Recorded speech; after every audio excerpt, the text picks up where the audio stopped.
Bismillahirrahmanirrahim. Assalamualaikum warahmatullahi wabarakatuh. Pemirsa yang dirahmati Allah, marilah kita simak ceramah dari Buya Ros Yasin dengan tema Ilmu Ma'rifat Memandang Allah. Sebelumnya marilah kita berselawat terlebih dahulu. Allahumma sholli ala Sayyidina Muhammad wa ala ali Sayyidina Muhammad. Selamat menyaksikan. Lebih mulia manusia atau goa? Allah pernahkah berkalam kepada seorang hamba lewat goa? Siapa hambanya? Siapa hamba yang Allah berkalam melalui goa? Goa di situ ada batu. Siapa? Ashabul Kahfi nggak nyampe makom itu. Nabi Adam enggak. Orang yang masuk ke dalam goa terus berkalam dengan Allah dalam goa siapa? Rasulullah itu bagi beliau norak itu, beliau langsung diundang ke sana. Siapa tuh? Oh, Nabi Musa. Alhamdulillah. Ini bawa Pak. Ini hadiahnya. Allahumma sholli ala ya. Air ngaji. Saksi di akhirat insyaallah ya. Enggak ada benda di sekitar kita kecuali jadi saksi. Mau saksi baik, mau saksi buruk. Baik. Nabi Musa itu media Allah berkalam kepadanya apa?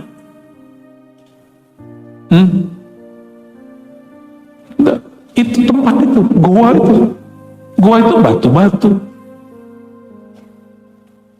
Jika Allah bisa berkalam melalui goa, batu-batuan dan segala macam yang ada di situ, waduh gantinya Pak. Rezeki Anda nggak kemana? Ya, khair. Maka Allah berkalam lewat kita itu lebih afdal.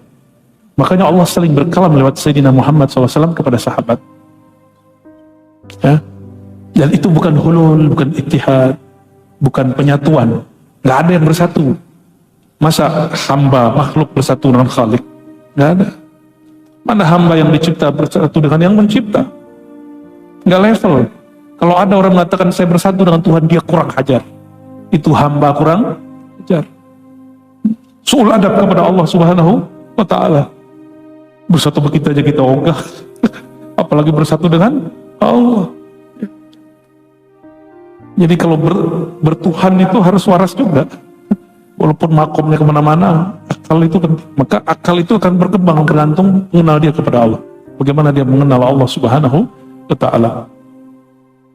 Tapi perhatikan ini bahasa Arab. Ainul basirah membantu engkau menyaksikan dirimu tiada dengan wujudnya. Masih ada dirimu, tapi tiada. Masih pakai bi dengan wujudnya. Berarti masih ada hijab di situ. Nanti akan ada perbandingannya setelah. Wahakul basirah, ini yang paling tinggi. Tapi ini tingkatannya lebih dari 70.000. Menurut para ulama kita, di dalam makom ini ada 70.000 makomat di dalamnya. Wallahu a'lam bishawab. Wa haqqul basirah. Lalu hakikat basirah, yushhiduka wujudahu. Kalau tadi engkau melihat dirimu, tapi engkau tidak menyaksikan dirimu, tapi masih melihat diri. Kalau yang ketiga ini haqqul basirah, engkau tidak lagi melihat dirimu, yang ada cuma wujudahu, wujud Allah Subhanahu wa ta'ala. Kalau ada orang sampai di makom ini terus dia mengatakan wujudullah, baru dia tidak dikafirkan.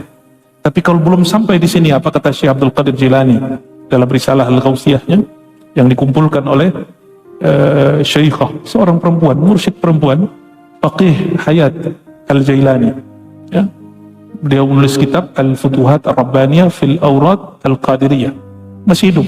Kitab ini dicetak 2018. Di situ beliau menyebutkan nama-nama rohani Syekh Abdul Qadir Jilani 1 halaman lebih.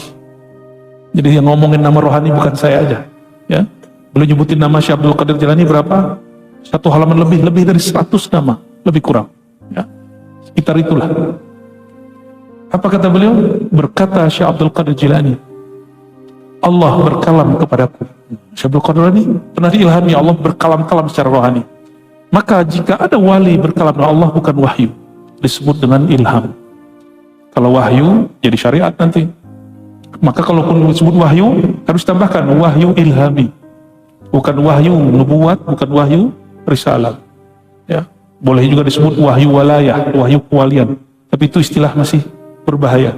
Kita ganti istilahnya dengan ilham. Apa kata sir Allah ke dalam kalbunya?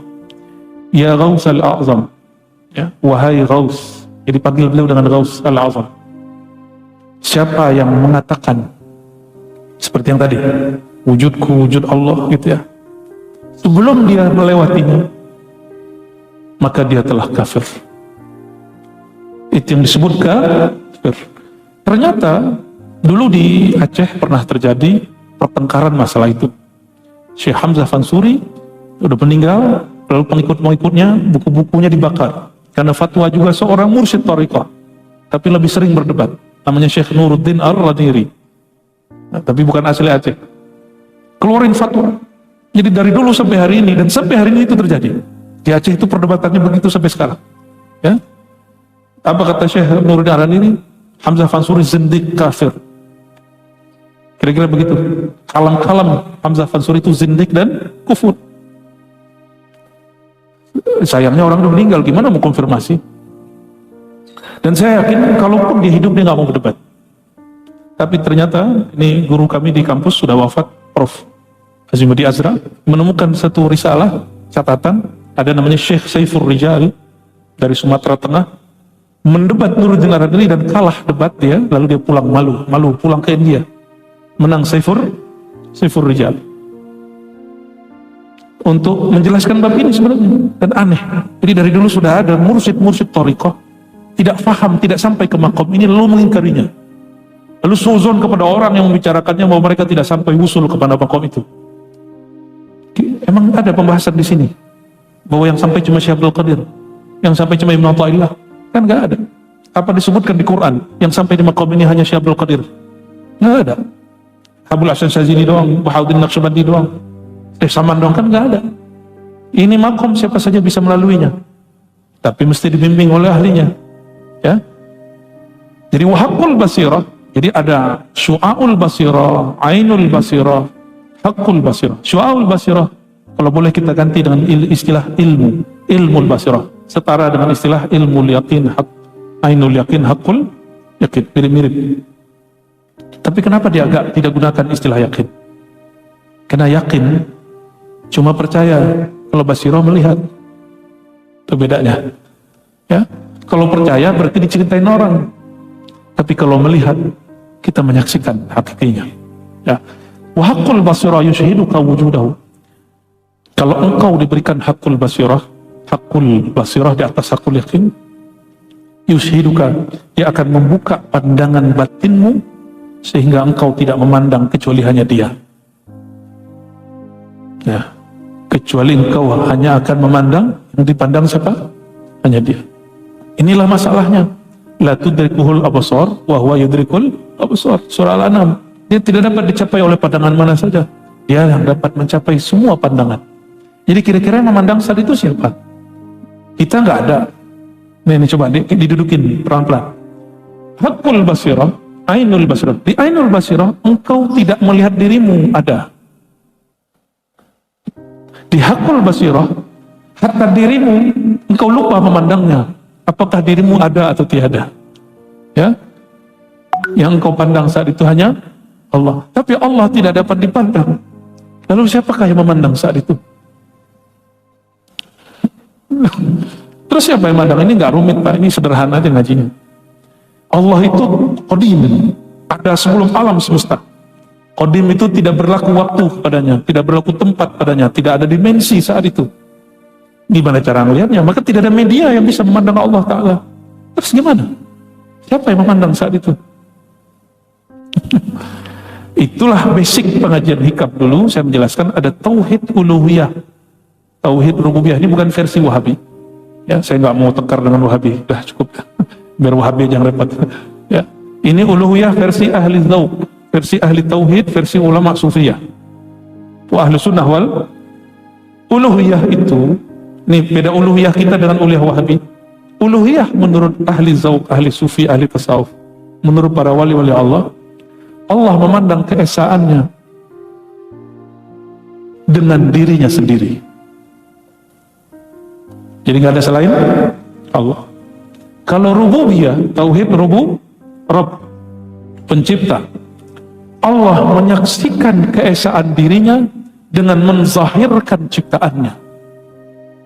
Mudah toh? Nggak sulit? Maka si pencipta disaksikan oleh yang dicipta. Apa kata yang diciptakan? Ya Rabbi, wahai Tuhan, wahai penciptaku. Sekarang yang dicipta sudah tiada, hilang, binasa. Kullu syai'in halikun, segala sesuatu binasa kecuali hanya wajahnya. Wajah toh, ya. Maka jika ada seorang hamba menyaksikan Allah, saat itu Allah memantulkan wajah rububiyah pada dirinya. Wajah itu yang memandang, tatapan. Kita kalau ngeliat orang, ngeliat mukanya apa ngeliat kakinya? Mukanya. Maka wajah ada dua. Allah itu lillahi wajhani. Ini bukan wajah begini, ini cuma istilah. Wajah itu saya terjemahkan tempat menatap. Objek yang ditatap, itu wajah. Jadi apa terjemahan wajah dalam ilmu tasawuf? Tempat atau objek menatap. Bisa nggak natap orang, tapi yang ditatap cuma telinganya? Nggak natap namanya. Maka jika hamba menatap, dia tiada dulu, zahirlah wajah rububiyah Allah, baru dia bisa menatap wajah uluhiyah Allah. Itu baru bener antum ngomong wajah tu wajahiyah, aku hadapkan wajahku lenyap dalam wajah rububiyah Allah. Kullu syai'in halikun, wajahku hancur binasa, yang hanya wajah, yang ada hanya wajah Allah Ta'ala. Nah, yang dua tadi, ainul basirah tadi, itu wajah rububiyah memandang wajah uluhiyah. Ini yang kita sebutkan di awal kajian hikam juga, man arafa nafsahu faqad arafa rabbahu wa man arafa rabbahu halak. Ya, siapa yang kenal diri, kenal Allah. Siapa yang kenal Allah, binasalah dirinya, fanalah dirinya. Ini dia. Ini kaidah itu berlaku sampai ke sini. Lagi-lagi jangan dipandang ilmu ini dengan ilmu teologis, ilmu kalam. Ya, ini memandangnya dengan ilmu rasa. Minimal paham nggak paham tasdik aja. Saya percaya aja lah. Itu ya. Tapi insya Allah separuh dari kalam saya bisa difahami. Ya, insya Allah. La adamaka wa la wujuduk. Ya. Jadi kalau sudah sampai di hakul basirah, engkau tidak lagi sadar dirimu ada atau tiada. Itulah yang terjadi pada orang yang sholat. Kalau sampai di makom ini, maka orang-orang yang sampai di makom ini taat tidaklah dengan ambisi, terkena maksiat tidaklah perlu terlalu disesali sampai putus asa. Menyesal dalam pengertian tobat wajib, tapi menyesal dalam pengertian putus asa haram. Tuh hati-hati loh, nyesal. Menyesali dosa wajib, tapi menyesali dalam pengertian berputus asa haram. Nah, wali-wali Allah itu, ini yang akan kita tiru. Mereka kalau taat itu nggak nafsu. Ini kalau pergi ke Masjidil Haram itu jangan nafsu, umroh lagi. Kapan lagi antum memberi kesempatan bagi orang? Coba kalau ada 1000 orang kayak antum, orang Indonesia, 1000 orang tiap hari mikir begitu, tiap hari umroh. Itu bid'ah kata Imam Nawawi. Ya. Kalau nggak ketemu Nasim antum udah sebut saja Kalab Ar-Razi bid'ah itu. Bid'ah dalam bab adab, bukan bid'ah dalam fikih. Bab adab. Ya, mana adab kita? Masih kira kesempatan orang. Ya. Begitu juga kalau di Raudhah. Emang kalau nggak duduk di Raudhah, antum nggak dekat sama Rasulullah. Ya. Lama-lama di Raudhah boleh, nggak apa-apa. Kalau lagi ada tugas rohani. Tapi kalau nggak ada, selesai hajat 2 rakaat, sholat sudah 2 rakaat, mau tambah 4 rakaat lah, jalan. Ada sunnah setelah itu, yaitu nyapa beliau. Kita pikirkan ada ratusan, ada puluhan ribu orang di belakang, beramal tidak dengan nafsu. Ya, sayangnya saya nggak punya travel ya.